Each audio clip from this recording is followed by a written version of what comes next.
troubleshooting na naman tayo mga master. So itong machine na to mga master ay palitizer machine pala namin to. So ang problema nito, sumagad na yung forward ng motor na to. Ito yung stripper table namin na left lateral layer dam.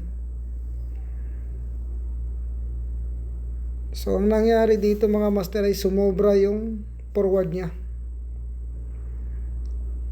Ang alarm nito mga master, itong stripper table na to na left lateral layer dam timeout.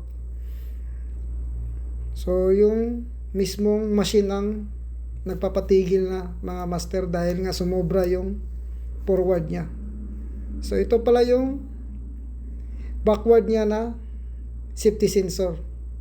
So sa backward wala siyang problema mga master. Ang problema lang nito ay yung forward. So ito yung clock pulse niya na safety sensor.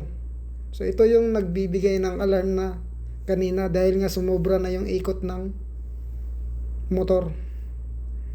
Sa nakikita kong problema dito mga master, itong SEW na to na movie switch.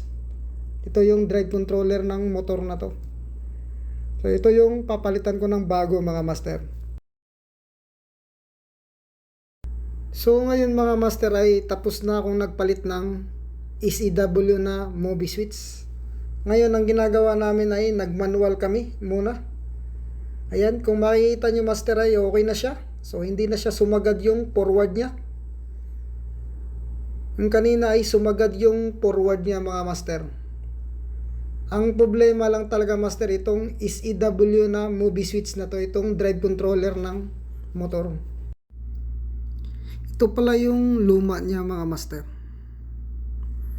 Ang problema nito ay sa nakikita ko lang problema talaga nito itong deep switch niya mga master. Nag-lose contact yung deep switch niya.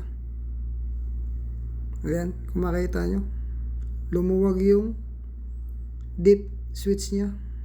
So sa tingin ko ito yung possible na problema mga master. Hindi na siya nakasit ng maayos. Siguro sa katagalan na rin siguro mga master. So dito sa HMI niya ay wala nang alarm. At umandar na yung machine namin mga master. So sana may matutunan kayo sa video na to mga master. Sa mga followers ko dyan. So maraming salamat sa walang sawang pag-support sa mga vlog ko. God bless mga master.